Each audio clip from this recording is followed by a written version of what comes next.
ఏదో ఒక కొత్త టెక్నాలజీ వచ్చింది. అందరికీ అందుబాటులోకి రావాలంటే ఇంకా చాలా టైం పడుతుంది. చూద్దాంలే అని ఆలోచన చాలా మందిలో ఉంది.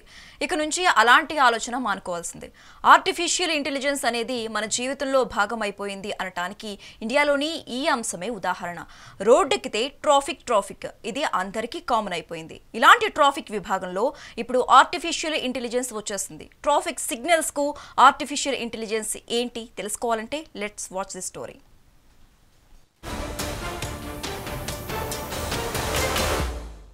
ఇది రాజస్థాన్ రాష్ట్రం ఉదయపూర్ సిటీ. ఈ నగరంలోని ట్రాఫిక్ సిగ్నల్స్ కు ఆర్టిఫిషియల్ ఇంటెలిజెన్స్ అనుసంధానం చేస్తారు. జంక్షన్ దగ్గర అధునాతనమైనటువంటి కెమెరాలను అమర్చారు. ఈ కెమెరాలు సెన్సార్లతో కలిసి పనిచేస్తాయి. జంక్షన్ల చుట్టూ 4 లైన్లు ఉంటాయి కదా. ఈ 4 లైన్లలోని ట్రాఫిక్ ను, రద్దీని ఎప్పటికప్పుడు కెమెరాలు చూస్తూ ఉంటాయి. ఎటువైపు రద్దీ ఎక్కువగా ఉంది అనే సెన్సార్ల ద్వారా గుర్తించి అటువైపు ఆటోమేటిక్ గా గ్రీన్ సిగ్నల్ ఇస్తుంది.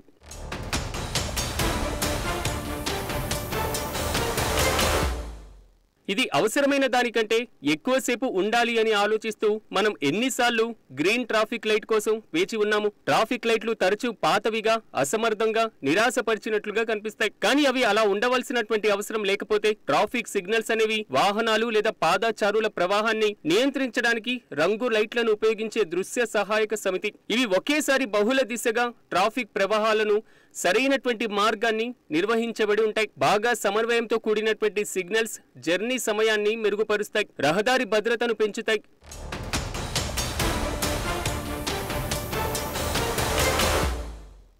అయితే ఈ ట్రాఫిక్ సిగ్నల్స్ సరైనటువంటి సమయంలో లేనప్పుడు అవి వ్యతిరేక ప్రభావాన్ని చూపుతాయి, రద్దీని కలిగి ఉంటాయి, ఇక ఉద్గారాలను పెంచుతూ ఉంటాయి కూడా, మరియు కూడళ్లను మరింత ప్రమాదకరంగా మారుస్తాయి. కొన్ని సందర్భాల్లో ట్రాఫిక్ లో ఊహించని పెరుగుదల వంటి నిజ సమయ పరిస్థితులను పరిగణలోకి తీసుకొని కఠినమైన సహాయక చక్రాలు అసమర్థ ప్రవాహానికి దారితీయవచ్చు. ఆలస్యాన్ని తగ్గించడానికి బదులుగా వాటిని పెంచుతాయి.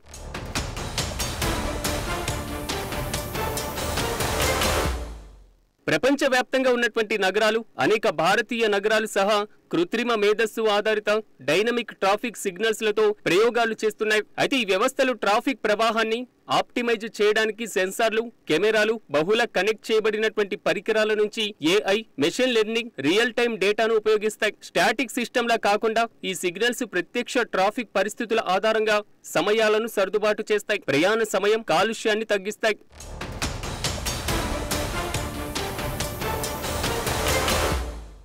ఉదాహరణకు లెఫ్ట్ సైడ్ ట్రాఫిక్ రద్దీగా ఉంది, రైట్ సైడ్ ట్రాఫిక్ తక్కువగా ఉంది. మామూలుగా అయితే ట్రాఫిక్ ఎలా ఉన్నా ఆల్టర్నేట్ గా సిగ్నల్స్ ఇస్తూ ఉంటుంది. ఇప్పుడున్నటువంటి సిగ్నల్స్ వ్యవస్థ, కొత్తగా వచ్చినటువంటి ఆర్టిఫిషియల్ ఇంటెలిజెన్స్ ట్రాఫిక్ సిగ్నల్స్ ఇలాంటి ఆటోమేటిక్ సిస్టమ్ కింద పనిచేయదు. ఎటువైపు రద్దీ ఎక్కువగా ఉంటుందో అటువైపు గ్రీన్ సిగ్నల్స్ ఇస్తూ, సో జంక్షన్ల దగ్గర ఇక నుండి 30 సెకండ్లు, 60 సెకండ్లు, 90 సెకండ్లు అనేటువంటి టైం డ్యూరియేషన్ ఉండదు. రద్దీ ఎటువైపు ఎక్కువగా ఉంటే అటువైపు ముందుగా క్లియర్ చేస్తుంది, ఆ తర్వాతనే మిగతా లైన్లకు గ్రీన్ సిగ్నల్ ఇస్తుంది.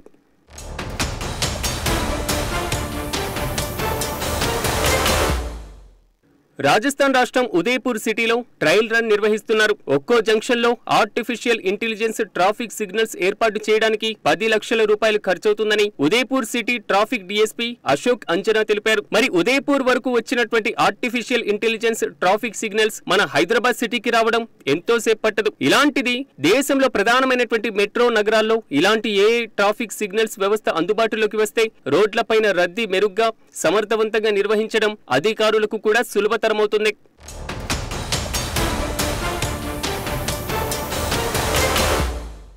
మరి ఎమర్జెన్సీ సర్వీసుల సంగతి ఏంటి అనే డౌట్ రావచ్చు. అదే అంబులెన్సులు, అగ్నిమాపక వాహనాలు, పోలీసు పెట్రోలింగ్ వెహికల్స్ ఇలాంటివి ఏంటి అని అంటారు. ఆయా వాహనాలు ఇచ్చేటువంటి సైరన్స్, ఆయా వాహనాలపైన ఉండేటువంటి లైట్లు ఆధారంగా ఆటోమేటిక్ గా ఆ లైన్, ఆ రహదారికి గ్రీన్ సిగ్నల్ ఇస్తుంది. సో నో ప్రాబ్లం అన్నమాట.